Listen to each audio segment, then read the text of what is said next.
Hello friends, तो आप सब लोग कैसे हैं। आज हम शुरू करने जा रहे हैं द हैज़ हैव हैड का प्रयोग।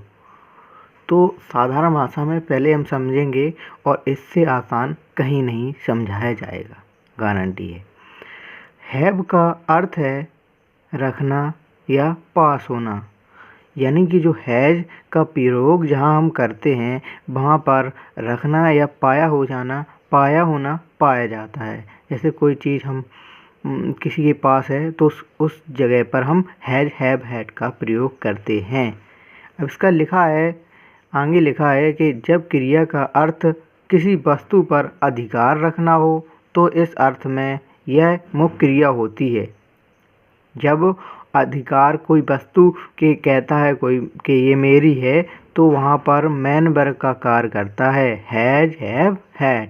इस तरह हैज़ हैव द्वारा सिंपल प्रेजेंट और हैड द्वारा पास्ट टेंस बनाया जाता है। यानी कि अगर हैज़ हैव लगाना है तो वहाँ सिंपल प्रेजेंट टेंस बनेगा और सिंपल पास्ट हैड जैसा बनता है। पहला सेंटेंस आता है कि सिंपल के अफर्मेटिव सेंटेंस। 4 प्रकार के सेंटेंस पाए जाते हैं, अफर्मेटिव, नेगेटिव और इंटेरोगेटिव और डबल इंटेरोगेटिव। ठीक है, तो पहले हम इसका रूल नंबर 1 देखेंगे कि रूल नंबर 1 क्या कह रहा है। रूल नंबर 1 कह रहा है कि ही, सी, इट और एक वचनकर्ता के साथ वर्तमान काल में हैज आता है, अर्थात उसका हैज का प्रयोग होता है। ही आए, सी आए, इट आए या सिंगुलर नंबर हो, एक वचनकर्ता हो तो उसके साथ प्रेजेंट टेंस में हम हैज का प्रयोग करते हैं। ध्यान दीजिए, एग्जाम्पल देखते हैं और समझते हैं। उसके पास 3 कारें हैं। उसके पास अभी है ना 3 कारें, थी तो नहीं, हैं, तो मतलब वह 3 कारें रखता है, वह 3 गाड़ी रखता है। ऐसा आए चाहे ये लिखा हो उसके पास 3 कारें हैं, लिखेंगे हम टेंस बनाएंगे उसके की अंग्रेजी ही और फिर लगा देंगे है, जैसा कि रूल में पढ़ा है। और कितनी कारें हैं तो 3 कार्स। ठीक है, टेंस बना he has 3 cars. Number 2 example देखेंगे और समझेंगे। अरुण के पास एक रुमाल है। अरुण के पास एक रुमाल है या अरुण एक रुमाल रखता है। टेंस दोनों एक ही बनेंगे, तो बनाएंगे अरुण की अंग्रेजी अरुण और हैज़ आ हैंडकरचीफ, एक रुमाल। ए माने एक, हैंडकरचीफ मीन्स रुमाल।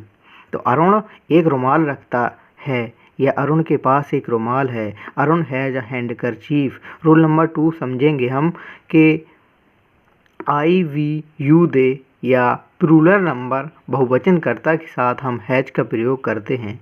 उनके पास कई समाचार पत्र हैं तो उनके की अंग्रेजी they have many newspapers, many newspaper.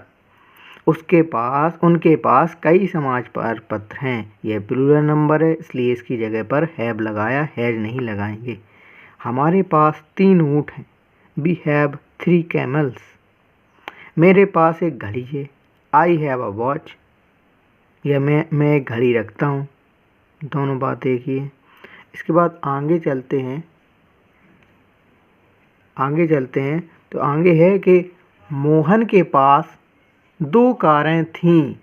ये नोट करने वाली चीज़ है कि अभी तक जो बन रहे थे टेंस वे थे सिंपल प्रेजेंट, अब आ गया ये सिंपल पास्ट, तो यहाँ पर हम हैड का प्रयोग करेंगे। मोहन के पास 2 कारें थी, मतलब ये कि अब नहीं है उनके पास कार। Mohan had 2 cars. समझ में आया? आगे चलते हैं।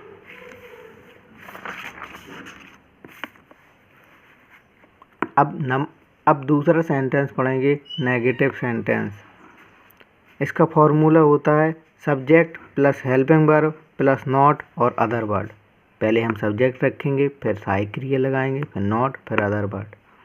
रूल नंबर 1 पढ़ेंगे। नेगेटिव सेंटेंस बनाने में हैज हैव हैड के बाद नो का प्रयोग करते हैं। इधर नॉट नहीं लगाएंगे, जो रूल है वही समझेंगे। नेगेटिव सेंटेंस बनाने में हैज हो, हैव हो, हैड, इसके तुरंत बाद हम नो का प्रयोग कर देते हैं।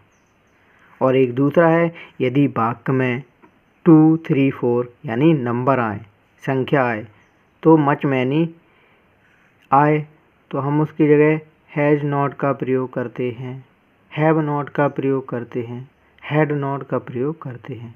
तीनों अलग अलग लगा देते हैं। यहाँ पर नॉट लगना है। अगर ये संख्यावाचक नहीं आया तो हम नो का प्रयोग करेंगे। एग्जाम्पल देखेंगे और समझेंगे। इस सिपाही के पास हथियार नहीं है। This soldier has no weapon. इधर संख्या तो आई नहीं है कि 1 है, 2 है, 3 है कि 3 नहीं है आगे, तो समझेंगे इधर नो का प्रयोग करेंगे, हैज के बाद नो का, ना कि नॉट का। दूसरा सेंटेंस है, तुम्हारे पास कोई थैला नहीं था। अब नहीं था, सिंपल पास्ट चला गया, था लग गया, तो यू के साथ हैड का प्रयोग करेंगे और नो का लगाएंगे, क्योंकि इधर कोई संख्या नहीं बताई जा रही है कि कितनी चुराए हैं। You had no bag. इसके बाद है, मेरे पास कई कोट नहीं हैं। अब कई कोट नहीं हैं, कई आया, मैनी का प्रयोग आया कि नहीं, तो इसी प्रकार हम लगाएंगे I have not many quotes. तीसरा सेंटेंस इंटरोगेटिव सेंटेंस होता है। इसको समझेंगे, रूल पढ़ेंगे और याद करेंगे। यदि वाक्य के प्रारंभ में क्या हो तो पहले हैव हैड का प्रयोग करते हैं, फिर उसके बाद हम सब्जेक्ट रखेंगे, फिर ऑब्जेक्ट, और बस टेंस बनकर रेडी हो जाता है। एग्जाम्पल है, क्या तुम्हारी बहन के पास बहुत सी पुस्तकें हैं? क्या तुम्हारी बहन के पास बहुत सी पुस्तकें हैं? जैसा रूल पढ़ा कि पहले हैज हैव का प्रयोग करेंगे, तो अब ये सिंपल प्रेजेंट है, यहाँ हैज लगाएंगे। Has your sister many books, और क्वेश्चन मार्क अवश्य लगाएंगे। अगर ये ना लगा तो समझ लो टेंस गलत माना जाएगा, क्योंकि ये बहुत इम्पोर्टेंट चीज़ है, इसमें क्वेश्चन मार्क अवश्य होता है। अगला रूल समझेंगे हम कि यदि वाक्य में कोई प्रश्न सूचक या क्वेश्चन वर्ड आ जाए, जैसे आ जाता है what, who, why, when, where, etc, तो बीच में आए तो अंग्रेजी बनाने में सबसे पहले उस इंटेरोगेटिव वर्ड की अंग्रेजी रखते हैं, ना कि हैज हैव लगा देते हैं। पहले इंटेरोगेटिव वर्ड की अंग्रेजी रखेंगे, फिर उसके बाद हैज हैव हैड का प्रयोग करेंगे, फिर उसके बाद सब्जेक्ट रखेंगे और फिर ऑब्जेक्ट अदर वर्ड लगाते हैं, और हमारा सेंटेंस बनकर तैयार हो जाता है। एग्जाम्पल देखेंगे और हम बढ़िया तरीके से समझने की कोशिश करेंगे।